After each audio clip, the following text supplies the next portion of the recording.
Hello. Today on our program, we have as a special guest one of Montreal's more interesting writers whose book I have before me and whom I've spoken to on radio before. Welcome, Nancy Snipper. Thank you. Before you answer, you should be near a microphone. So let me ask you and welcome you once again when you're right in front of a microphone. Welcome, Nancy Snipper. I'm pleased to be here. See, I never do things over again. And here we are. Okay.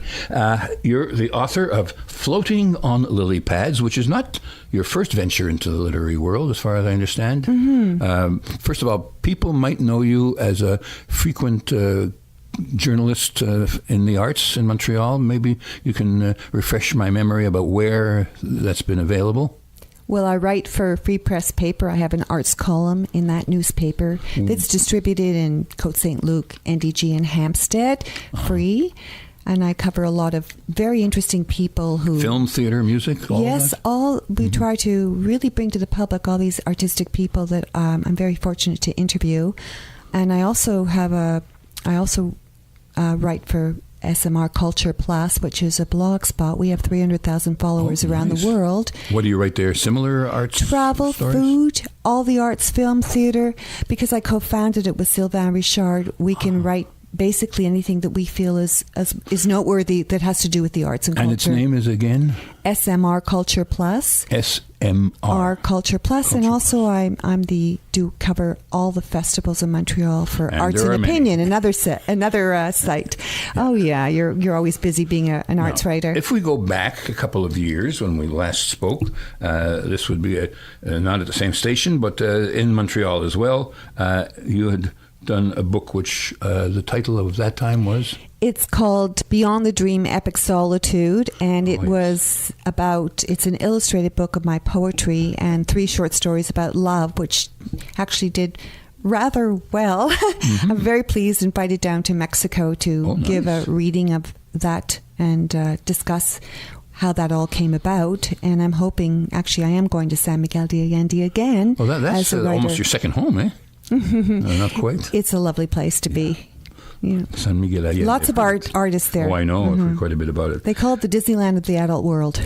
Disneyland of the adult world. I'll think about that. But I'm looking at this book, and it has quite a lovely cover.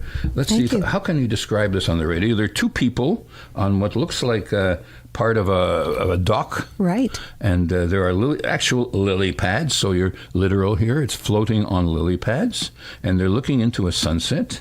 And they look like they're getting along pretty well, am I right? Oh, yeah. Are they sort of the protagonists of your book? Well, the female person you see on that cover doesn't enter until Shane, the protagonist, the man you see, goes to Greece with his sister Brianna, and there he meets this alluring woman named Athena, who more or less changes his life in many ways. Yeah, we don't want to be a spoiler and give away the ending of your book. Not at all. But I think you've done enough interviews that you wouldn't be doing that. Oh, no. Yeah. There's too much in this book to give away anyway. It is fiction, but somewhere along the line there must have been people whose lives you've borrowed for this, or not really? It's such a great question. I think fiction writers are so often asked that. How do you explain the process of your imagination and putting what you see down on paper? For me, Floating on Lily Pads is a matrix of so many Irish people I've met when I was living in Manchester. England. And then went to Ireland. But also the Irish-Canadian families I've met here. Mm-hmm. But it's definitely fiction. And it's so much fiction that I had, I guess about 14 years started the book and only got to page 30 because I didn't know where to take it. Then I had a little dream, and that helped me move it to page 60, and then it sat for about 10 years dormant. Oh, that's a lot different from writing columns for a newspaper where you've got to show up the next day. Yeah. I don't know if you write, you speak, but what I found very different about this book, rather than writing columns, as you say, is you can't really force the process. It just has to come to you. And in my case, it was last year going to San Miguel de Allende and doing a pitch for the book, which was a very poor pitch because I only had the plot and the characters up to page 60, but the New York agent seemed very interested and asked me to go home to Montreal, sit in my derriere. And work on it. And my tush, and work on it until I'm finished, which I did. So it was 2 months of, and I didn't, I mean, I think it worked on me. I was just the conduit. It just led me, you know. Oh, so these little voices in your head told you what to write. And Well, there were many, because there's like 24 characters in the book, and see. 40 years of time goes by. So it was a challenge for sure. So you weren't just sitting there waiting for the muse and looking at the screen. Well, first of all, do you write longhand like some of the original writers did? Or you write on a computer screen? You joined the 21st century? It's fascinating, because when I look at my articles before the computer came out, I mean, they were really long, and they were published basically all over the world, and that was longhand. This one, it was the computer. And what was great about doing Floating on Lily Pads, the research I had to do, I could quickly just leave that page I was writing and go into Google and say, wait a minute, have I got the Greek right in this? You can do that. That's what's great about working on the computer. Oh, yeah. But as for your question about, what about writer's block? Do you just sit there all the time? I can't imagine you with writer's block, not when you're a columnist for a newspaper. Well, I certainly had it for about 10 years. But I think what happens is, as somebody once said, writing, if you can get 10 pages done a day, that would be great. It's discipline. It's really, I didn't want to. I wanted to go and play tennis or just watch TV or read. But I knew this agent was waiting for the book, so I did it. And I guess in the end, I was rather shocked at where each chapter took me. Well, how does a nice Jewish girl get to write a book about Irish people? I mean, it's a good idea. We have much in common, don't we? Yeah, there are a lot in common. The smothering Jewish mother, the smothering Irish mother, in some Jewish cases, the obsession with religion, and that you marry within your religion and you do things properly. It depends on who the people are. Of course. That's never happened in my family. Absolutely. The difference I found in doing my research with the poverty cycle of the Irish, the emphasis, and I'm generalizing here, but the emphasis is not so much on that manic achievement that Jewish families have. Oh, yeah. But the sticking togetherness is very important. Another difference is the men tend to stay with the family. They can be 26, 30 until they get married. Whereas the mothers think, oy vey, why don't you marry him? Get out, go in there, find out what the world's about. So there's that, give them wings and let them fly for Jewish families. But for Irish families, from what my friends I observed in England, in Ireland, and also in Manchester and here, was the men stay on pretty early, and they're very, very close. The siblings can be very, very, very, very close. I'm not so sure it's the same type of closeness and we have in Jewish families. Some of the characters in the book pick up these traits that you've mentioned. Yeah, and one of I don't want to give it away, but there definitely is a Jewish element in the story. We'll it's very humorous. We still have some time. Yeah, let me see about this other business of comparison, since we're doing this for this particular station. I'll do it by asking you, how many Jewish mothers do you need to turn on a light? And I think if you don't know this is a joke. It's a joke, but I think it fits. Maybe she needs the husband to do it? No. Okay, I don't know. No, the answer is none. It's all right. I'm nobody. I don't really count. I don't need a light. I can sit in the dark. How many Jewish mothers do you know like that? I want to remember that, what you said.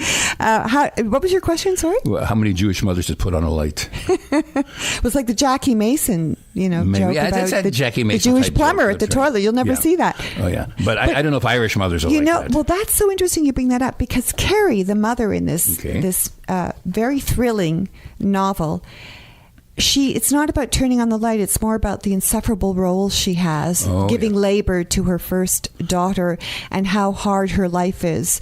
And is she quiet about it? No. In fact, she lassos every neighbor in Dorval she can find to give a play-by-play description of giving labor to her first daughter. And it's actually very amusing in the book. That's what readers who have told me that. But, her real line is, it was just unendurable. Yeah. So there was that self-pity there, and there's a lot of self-pity in Carrie, not so much in her husband, James. I'm almost afraid, but I'm not really, that somebody who's going to get this book is going to look at that and say, wait a minute, that's me. Well, I hope the book does resonate with a lot of people, whether you're Irish or not, because there's such a diverse cast of characters in this book, from very introverted Shane to his very amazing sister who's very close to him, and then we go to Greece, and the characters there are quite a handful. They're probably more extrovert, or not necessarily? One of them is particularly extrovert, and I don't want to give it away, but it's really fascinating how Brianna, the sister of Shane, the two characters in the book, how they end up in Greece and what happens to them in Greece. But much of the book is really about the Lachine Dorval cusp and them living there with their dysfunctional parents. So we can go to the point where you mentioned cities in the Montreal area. There's about 25 landmarks actually in the book. So there is a local element. Very much so. But there are also foreign elements. Very much so, You mentioned Greece. Yes, and there's even the Laurentides, the Laurentians in this book. And there's French, English, and Greek. But it's all English, but there was quite a bit of research I want to make sure my Greek was still intact. Let me, again, going back to the book and the cover and the title. Sometimes when I interview writers, I'm not really in a position to ask for the explanation of the title because that tends to be part of the spoiler. How about in this case? You're so good at these questions. Well, I do this often. The initial if you tell title. me what floating on lily pads means, does that tend to give away too much? I'm not going to tell you what it refers to, but if you think about it, can anybody really float on lily pads? No, except maybe a fly or the frog that managed to sit on the lily pad. That's true. And neither of those are characters in your book. The wish, the intent to do the impossible is very much part of the underlying theme of this book. And yes, this phrase is a refrain in the book, and I won't give any more away about that. But I did have another title before, and then Eureka I just woke up saying, no, this is the right title. Tell me a little bit about some of the protagonists without, as I said, giving too much away. Who is the main? Is there such a thing as a main character around whom most of the events focus? Everybody is in their own way very individualistic and lives their life to its fullest. And there's about 24 characters. Oh, wow. Some unfortunately, we lose some of them. I won't tell you how, but in ways that really follow the plot, where nothing's contrived. But the main characters are really about the dysfunctional children and how they seek fulfillment and happiness. Oh, yeah. And when they go to Greece, they find out that dysfunction is a universal word. That means I'm going to tell you another. So Brianna and Shane are the sister and brother, and they're basically they hurl the novel forward, but so do their parents. And we have actually some scenes in Ireland where we see what happened with their parents. I can't resist giving you a dysfunctional story, a very quick one, which may have something to do with what we're talking about. There's a cartoon that I saw which shows the outside of a building with a sign, "Welcome to the first annual meeting of Dysfunctional Parents of America." And then you look in the building and there's nobody there. In other words, there's no such I messed it up. A functional parents in America. Okay. Right. Try that again. I got it. Yeah. I'm not going to start over again. But think I was going to say, I guess because everybody's dysfunctional, nobody came. Yeah, well, that's it. But I should have said functional parents of America. Right. Back to your book. But dysfunction is definitely. Are all of the characters dysfunctional, or some, most, a few? They all have their own tragedies and their own stories to tell. Some overcome it. Some need other people to help them get through it, and some find their own way. So this is not a depressing book by any means. It's an exhilarating book. It's thrilling. There's suspense. There's all kinds of comedy? things. Oh yeah, I mean Carrie, the mother. There's nothing funnier than somebody who's full of self-pity. It depends how you write about it. And yeah, some of the Greek characters are extremely funny, and even Shane, the fellow, the protagonist. We follow these kids through when they're very, very young. He's got a very acerbic, kind of dry sense of humor as well. And Brianna everybody's got a sense of humor. You can't be Jewish and write a novel, even about Irish Canadians, without having humor there. I mean, your reader's going to fall asleep. I don't like to read depressing books. I find I'm reading a book right now which I find incredibly depressing, and it's taking me a long time to read it, but I'm sure it's worthwhile. Yeah. Now, we should not be remiss, or should be remiss, I can't remember what the phrase is, and we should mention that you have several other careers all going at the same time, of sorts, depending how you... in music? I think people will know you for some music. Very checkered past, I guess. 3 CDs where I produced and singer-songwriter, played the banjo and wrote these songs. And that's the first time I spoke to you. I think, was on that subject. That's many years ago. I think the first CD was 2003.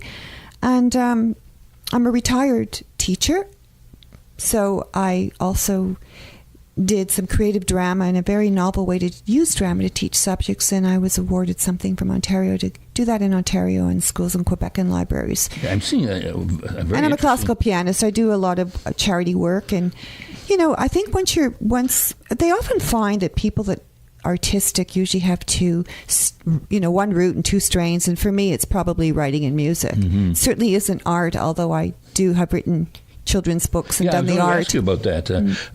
Just recently I interviewed a fairly well-known writer of young adult books, whom perhaps some of you may know, Monique Polak. Absolutely, yeah. I interviewed her once for my column. Okay, and brilliant she woman. spoke about her kinds of books, which seem to be somewhat different, but you are also a writer of children's books, but children being younger than what she writes about. I started off with children's books and poetry. That was my main thing. And would I ever write a novel again? Well, one of my friends who read the book said, I'm waiting for part 2. Okay. These people's lives will be continuing. Well, I don't know. It's such hard work that right now I just want to go to San Miguel de Allende and do my reading and see if people really would like to pick up this book. So I think you're right, Stanley. I think there's something we might find in one of these characters here in ourselves. It's all about ourselves. As we're sort of halfway through, I should mention I'm speaking to Nancy Snipper, the author of Floating on Lily Pads, and just came out 2 weeks ago. Just came out, and we've been jumping all over the map and talking about so many other things that you do. I see that you have something called a Mr. Christie nomination. What exactly is that? Anything to do with the biscuits? No. No, what? Well, years ago, I wrote Les 500 Sans Folie for Guérin. It was published by Guérin, but I'd started with the English version, and it was poetry and very funny about the five senses and family. And they asked me if I would do an adaptation in French, but don't worry about the rhyme. Well, of course I was going to keep the rhyme. And what was interesting, that both books were submitted for the Mr. Christie Award, and the one that got the nomination was the French book, even though it was in French, but it still adhered to the English. So that I didn't make didn't get it, but I was very honored to know that I was the first Anglophone, Jewish Anglophone, to write a poetry rhyme book for Guérin. The family's name is O'Toole. You can't get much more Irish than that. I did the research in this book. I'm hoping it's not obvious, because there's nothing more wearing than saying, they did a lot of research. Every name in this book I researched to find out what their indigenous meaning might be. And it wasn't just the names. Genealogical meaning? Genealogical, or for example, in Ireland, if you name somebody certain, it has a connotation. Same with a Judaic name, or same with every name in any language has a connotation to it. And particularly, we all know about Chinese. Yeah. So I wanted to choose names that signified, and it's funny because I had trouble with Brianna. I had two other names. And then that's a very chic name these days. But here's the kicker. 3 days after I wrote this book, and I don't know if I should put this on radio. Well, you can decide. But it's a funny story. I can go. I was watching, dare I admit it, Wheel of Fortune. And the I watched that too. I love getting those. I love words. So the contestant's daughter, he mentioned was named Brianna. And then I was watching ID Investigative Reporting, which is a fantastic documentary about terrible things that happen in the States. And somebody else there called Brianna? And there was the detective's name was Detective Shane. I went, well, that's ridiculous. Oh, now I see where you get your characters' names. And the next day I was in McGill Metro, and there was a huge, that came first. There was a huge poster, and on it was written Athena. And I said, well, I'll be darned, because those were 3 characters in my books. Oh, no, I wouldn't rely on the Metro to give a name, or I wouldn't rely on Wheel of Fortune to give me the names. It was really a real thoughtful process in terms of naming these characters. It was just an uncanny coincidence, and I thought, you know what, I'm going to have to finish this book. That must be a sign. Yeah. Well, let me see if I've got this right. Which came first, your choice of the name or the names you saw? No, as I said, certainly my choice of the name. Okay. I can't imagine you sitting and saying, oh, wait, I'm going to use that name in my book. Or what's the other way? Okay, now I've got it figured out. Even the Greek names were very challenging. Why did I name this person Taki? Why did I name this person Dimitri? Why did I name this person Yorgo? And I made sure I was very obsessive compulsive about understanding the meaning behind these names. Of course, O'Toole, the only O'Toole name I know is the actor Peter O'Toole. Right. I'm sure that must have crossed your mind at one point. maybe. Actually, it didn't. Isn't that funny? Well, I give it to you now, free of charge. Names, it's funny. When I was about 10 years old, I wrote a short story in high school, and the name just came to me, Henley. I have no idea. And that ended up getting published. But names sometimes just come to me. As writers, we have our imagination is more than a froth. It just keeps percolating and percolating. But you're very right, Stanley. You can see something, and suddenly that will trigger a name for you or something. But in this case, it wasn't that. Well, if my name shows up in one of your next books, I will be eternally grateful. Well, of course, I will be honored to put. Thank you for giving me permission. But I don't know. I think a book is hard to get out, and what was interesting. Speaking of names. Part of the book takes place in an Athenian hotel. And years ago, you had me on the radio about my Greek trip. Your Greek background, yes. And one of the hotels, it was Plaka Hotel. So I emailed the lady and asked if I could use her establishment in the book. And she was delighted, and now she's actually organizing a Floating on Lily Pads launch for me May 24th in her hotel in Greece. But I have to find the money to get there to go. But we're inviting everybody. She's giving anybody who goes a reduction in the room rate, and the rooms are very, very reasonable. So people want to know. You'll be announcing where they can get the book and we'll me get as to well that as shortly. at the end. I want to leave a little bit of time. We're up to about 21 minutes now, and I want to leave a little time so people can get a sample of your book, a part that will advance the story but won't give away too much. And the chapters seem to be fairly short. Yes, the book is it's only really 180 pages writing, 180. The rest is, acknowledgments. A chapter is about 4 pages, so that should be... Some are as short as one even. You've chosen one, which I see is called Hide and Seek. The reason I chose this one is because when I was writing it, believe it or not, I was crying. And then I read it to someone else and they were crying. Please don't cry. But just to give you a bit of background information, James, the father, has been estranged from his daughter Brianna for about 7 years. And finally they meet each other, and he's dying to get to know his grandson named Joe. And Brianna, he meets with Brianna, and she says, all right, you can take him to the Laurentians. You've planned a trip. I'm giving you 3 empty packages wrapped presents, and this is going to symbolize you and me getting back together. Each year we'll unwrap so this is called Hide and Seek, and little Joe is 6 years old, loves to play hide and seek, and he also is like Brianna, he's got quite a temper, so that's important to know. Okay, so that having been said, let's go. Hear this chapter. There was a lot of traffic on the Laurentian autoroute. It was a hot July day, so James chose to leave later in the evening in order to avoid the heat. The air conditioning made the hour ride comfortable, but once outside, the humidity bore down. It was 9:20 and dark when they arrived at Lac des Chats outside of Morin Heights. Joe jumped out of the car and looked at the lake.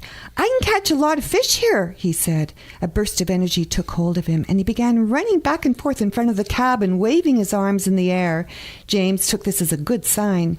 Clearly, this will be a trip to remember, he thought. Suddenly, Joe's mood changed. She became sullen. James put it down to tiredness. Then Joe let out a shriek. The tantrum began. Then it stopped for a second, and there was a pause. Joe quietly said, Please, Grandpa, take me home. I can come back again with Mom next time. The poor kid looked positively exhausted. James poured him some apple juice, and from Joe's little suitcase he took out the book he had bought for him. He held it up and pointed to the big fish on the cover. Joe, the fish are waiting for you. Oh boy, you're going to hook a big one. Just think how proud your mom will be when you bring Mr. Fish home. You can all eat it together. It'll be so big your dad will think you're the best fisherman in the world. It worked. Joe's wails turned into sniffles. He wiped his tears away. Okay, I'll stay, but for breakfast, can I have toast with peanut butter and jam on top the way Mom makes it? The next morning was glorious. The weather was perfect. After breakfast, while Joe was in the bathroom, James made a phone call to Brianna to reassure her all was fine. James prepared the rowboat and put 2 different size fishing rods in it, one for an adult, the other for a child. Joe didn't want to wear the life jacket, so James put one on him himself, stating that orange color attracts fish to the worm he was about to put on the hook. James seemed to know just what to say at the right time. No sooner had James cast Joe's rod than a tug pulled at the line. Joe yelled in excitement. He was making squeaking sounds. I can't hold the rod. Help me, Grandpa. James instantly put his hands on the reel with Joe cupping his little hands around his grandfather's. James guided Joe's hand onto the spool and pretended it was him reeling in the fish. Joe was so excited. It was the first time James had seen him so happy. When James saw the fish, he knew it was far too small to keep. It was a little half-pound bass, and the hook was barely in its mouth. Without thinking, James unhooked it and tossed it back into the water. "We'll let it go back to its mother. It's too small to keep. Let's try for a bigger one." Then an enormous scream cut through the summer air. It was deafening. I won't scream. "You threw away my fish, I want my fish back, you tricked me." The tantrum came into full force now. It was unstoppable. James quickly rowed back to the cabin. He was at a loss as to how to handle the problem this time. "Joe, stop it. We'll catch another one. Stop crying. We can't fish with you screaming. You'll scare them away." That was all he could think of to say, but it seemed to worsen the volume of the tantrum. Joe was determined not to let up. James docked the boat, roughly picked up his grandson and placed him on the dock, took off his life jacket, and then brought the fishing rods into the cabin. He was unnerved and angry. This was not what he had in mind. He wanted to bond with his little grandson. Less than a minute had gone by before he stepped outside to get Joe and make lunch. Joe wasn't there. Oh no, was he playing hide and seek?